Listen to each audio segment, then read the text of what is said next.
Welcome to the greatest generation-defined debate since Frost versus Nixon. We are going to discuss the 35 Manchester United players that have appeared in the first team this season, and the guys will take it in turns to name their ideal 11. If every single player is fit and there are no loans, every single player available, they're going to name their perfect 11 and 7 substitutes. And we'll work out who is left behind. I think it might be very interesting.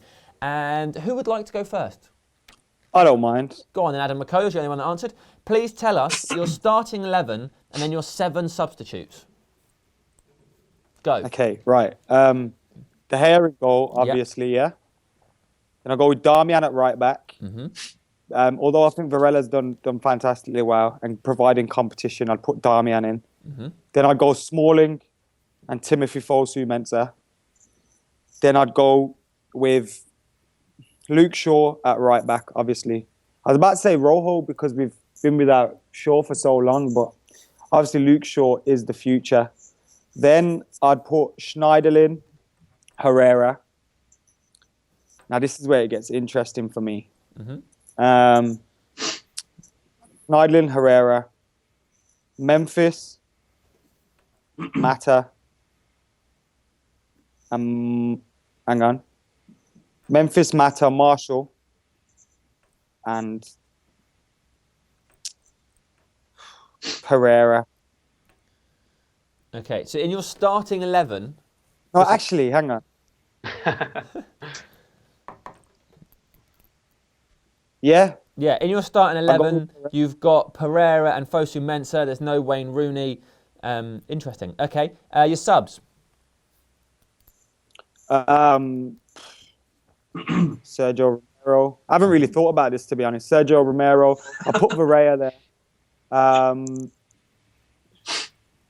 Then obviously you'd go with Blind because he's flexible. He can go everywhere. Yeah. Schweinsteiger, bit of experience, bit of a leader to bring off the bench. Same with Wayne Rooney, who I don't think Wayne Rooney is going to be here much longer, to be honest. I think this may be his last season, so I'm not really putting him in the team. You've got 2 more. 2 more subs. Yeah. Yeah. I bet I've left someone obvious out, haven't I? Right. Would you like to know who you've got available? Jesse Lingard.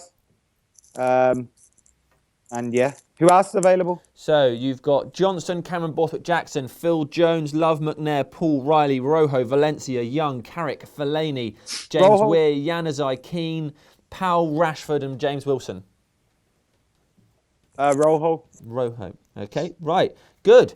We move on. Squawka Dave.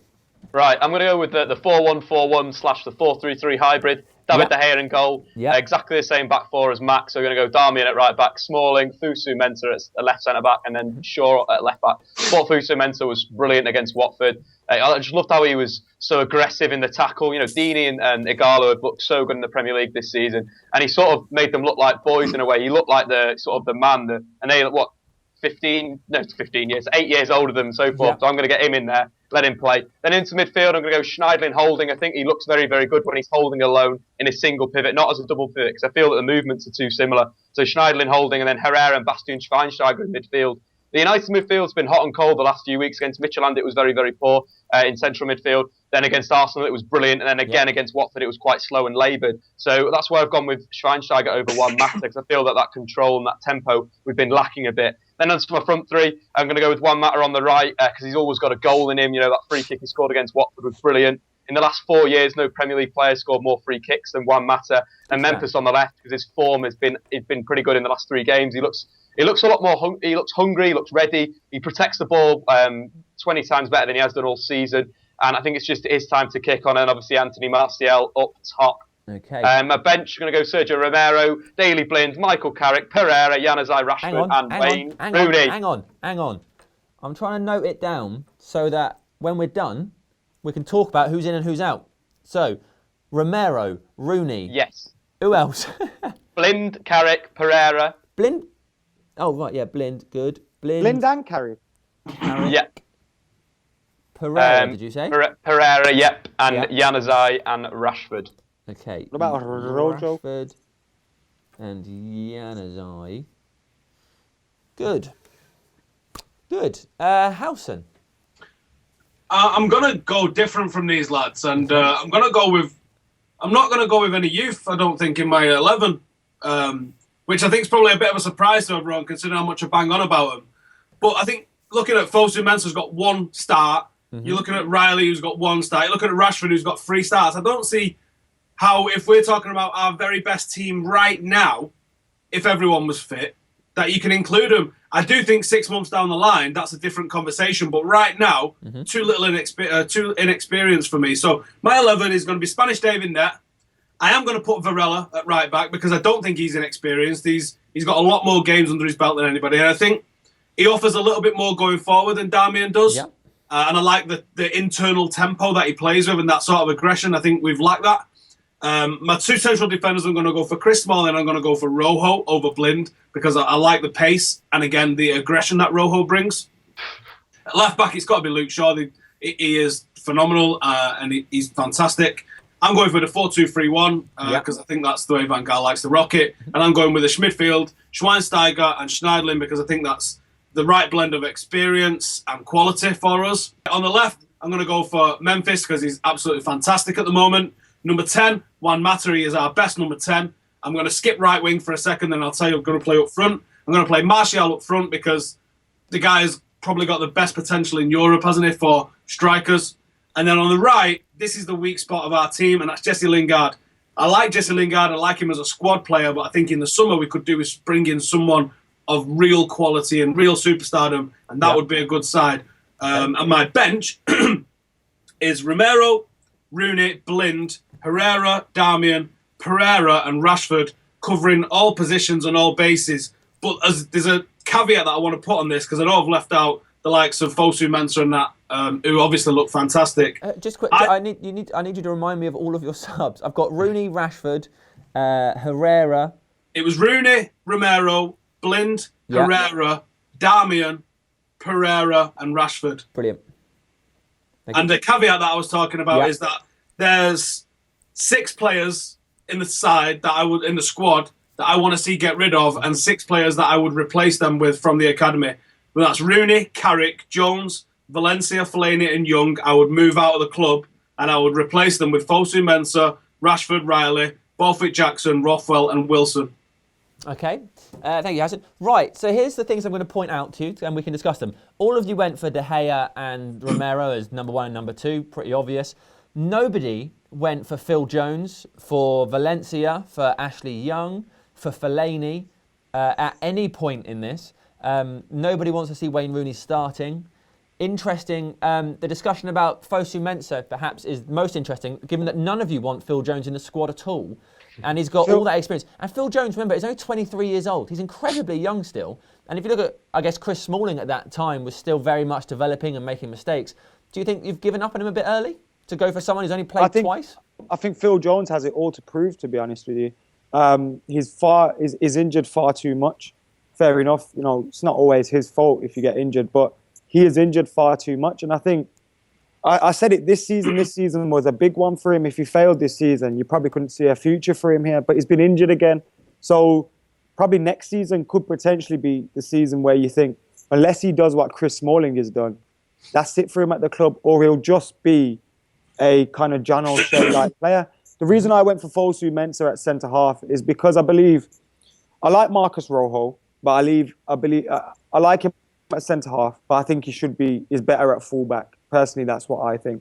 And Fosu Mensah for me is, and Andreas Pereira, the reason they're both in my team, they're our best academy players. They've got world-class potential, and I don't mean that any other way than they have the potential to be world-class. And I think we need to play those kind of players. I said it at the beginning of this year, after seeing the amount of debuts that Louis van Gaal handed out last year, Fosu Mensah and Pereira had to be next. And I'm glad Fosu's being used, albeit because of the injuries. But Pereira needs to get put into this team. And it's difficult for us to do that with the way Mata and Herrera and so on play.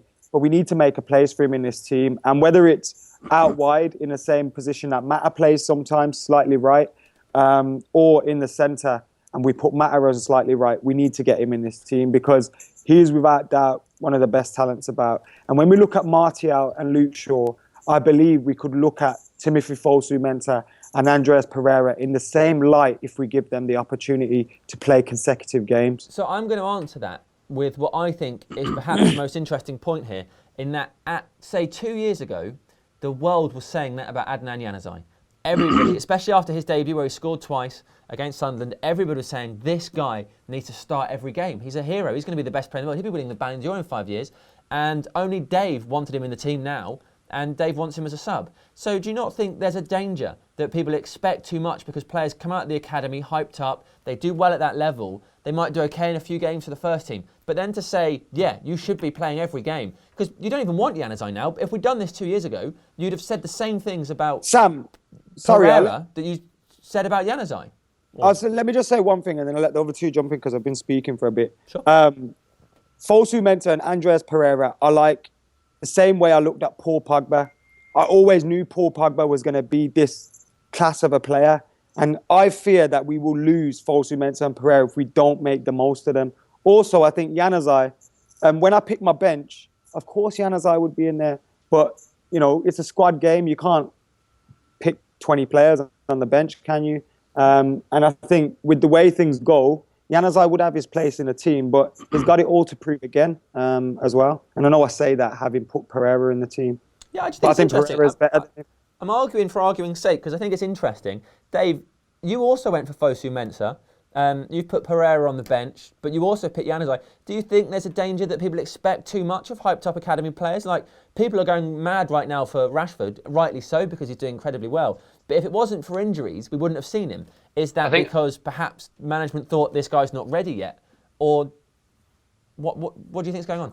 I think we've got to question the management massively here. You know, there's injuries, and the injuries are coming from training sessions. Not a lot of these injuries are coming in games. There's a few that are coming in games. There's a lot of training session injuries. The players are being pushed too hard in training. That needs to be evaluated. Louis van Gaal's methods potentially are old-fashioned in a way, and these players need conditioning in a different way. That needs to be looked at, you know, massively, because the amount of injuries we've had over the last year has been a joke. We've got, 17, 18 players out right now? Yeah. One of those things where I've got to look. But going back to the young players, I think that, yes, it's good to get these players in the team, but they've got to be managed properly. Adnan Januzaj has been managed very, very poorly in the last year or so. You know, the first 4 games of the season when he was starting, that brilliant goal he scored against Villa, then we send him out on loan to Borussia Dortmund. Are you crazy? You know, he sits next to Louis van Gaal in the press conference and gets hammered for his poor defensive work. He's just scored a brilliant individual goal to win the game. And it's all about managing these players and bringing them in at the right time. Ferguson was a great believer in not having to, you know, have everything on the back of these players, but the older players should take that brunt, and these younger players should come out at the right time and manage them. Make sure they don't get too overhyped. I think that's what Adnan Januzaj sort of became. He became the whole mass on him. He started believing that he was this overhyped player and potentially stopped working. And that was a massive problem for him. And that's what we've got to do. If these players are getting too hyped about themselves, get them out of the team, put them back into the reserves, put them back to the under-18s. Probably do that with Rashford. You know, he's come in, done very, very well, but maybe it's good for players to build, good for players to learn and to work hard in a way. And that's what we need to do massively, is not overhype these players, but also give them the chance. Okay. Howson, you obviously went for a different approach. You didn't pick Fosu-Mensah at all, and you went for more experienced players. Do you think that's the right way it should be? Would you put such young players in the team? I think there's a time and a place for it. Over a course of a year-long season, yeah, there's times that you start with youngsters, there's times where you go with experienced heads, but if we're talking about our absolute best side, let's say it's the Champions League final, are you going to play an 18-year-old with 1 game's experience under his belt? I think you're mental if you do it. It's a risk that could pay off, especially with someone like Fosu-Mensah, because I do think he's a world-class potential player, and I think the success of him as a player is certain. He's just got to hit that path. But the moment he's on 1 game, he's got 30, 40 games that he needs to get under his belt before he's going to be considered anything close to world class. And that's the earliest he can be considered that. He's got to prove it. Like we look at Harry Kane and we say, oh, he's a 1-season wonder. People have always still got that doubt about you, even if you've got 100 games in the team. Mm-hmm. So I can't justify starting anybody after 1 senior game. And you mentioned Januzaj there. Did any of the other lads pick Wilson in there starting 18? No, nobody wanted James Wilson. Okay, and James Wilson comes on and scores a brace the same way that Rashford scored a brace, but Rashford's flavour of the month at the moment. Mm-hmm. And Wilson's now got more experience. I think he's probably got about 25 games either for United or when he's been out on loan. Young players between 18 and 21, they need about 50, 60 games for them to develop properly. And there's some players that we've got in our academy, like Adam said, Pereira and Fosu-Mensah are the two best players in our academy, but they haven't been given enough of the game time yet to call them starters and call them first choice players over players that have done it. Even Lingard at the moment has got more evidence that he's a better first team player than Pereira, purely for the fact that he's played more first team games than Pereira. When I picked my 11, I didn't pick my 11 with the, saying, these are our most complete or our best 11 week in, week out. I picked it with the thought of, how can we get the best out of these young players? What team would I like to see more regularly, more often than not? Of course, sometimes Januzaj is going to be on the bench or Januzaj is going to be starting. It's a squad game. You need a big squad. And that's probably where we've struggled this season in terms of we've been shot to bits by injuries. I know that doesn't excuse some of the poor performances, but it has to be a squad game. And that's why I personally believe, I think Rashford's a fantastic talent, but I personally believe he's still not above James Wilson and Will Keane in this pecking order. Because if they were fit, if they were at the club, he wouldn't even be getting a start in the under-21s. Nobody can so aren't we supposed to be picking the best team available right now to Manchester United? The best team that I would pick, if we had a league game, if I was starting a league season, I would say if we picked, just say, who would make our most appearances in that season, that would be the 11 that I would want to see with the most appearances week in, week out. When you look at Memphis... That's future projection though, isn't it? That's thinking about the future. I don't care. That's why we don't pick Wayne Rooney. That's why Manchester United have been held back. Because we've relied on Wayne Rooney for far too long. And Wayne Rooney, as much as it hurts to say, he's finished. He's finished. Potentially he'll be off to China next year. And that shows what his level is at. We could put him up for sale and nobody, apart from probably Everton, a couple of American clubs and some Chinese clubs would want him because of the fact that he's not that Wayne Rooney anymore. So we need to look to the future. We need to not waste. I feared so much that PSG would take Pereira off our hands.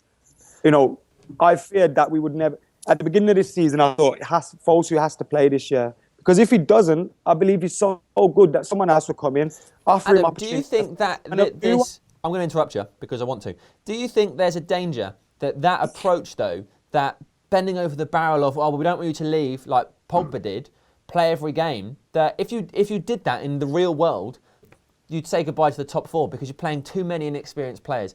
And because the players who are already there, the established players, are going to think, well, what am I doing here? You're just going to keep playing teenagers because they might threaten to leave. But we're Do you think that would work in the real world? Playing the likes of Fellaini week in, week out. Oh, yeah, he's terrible. What's that doing for us?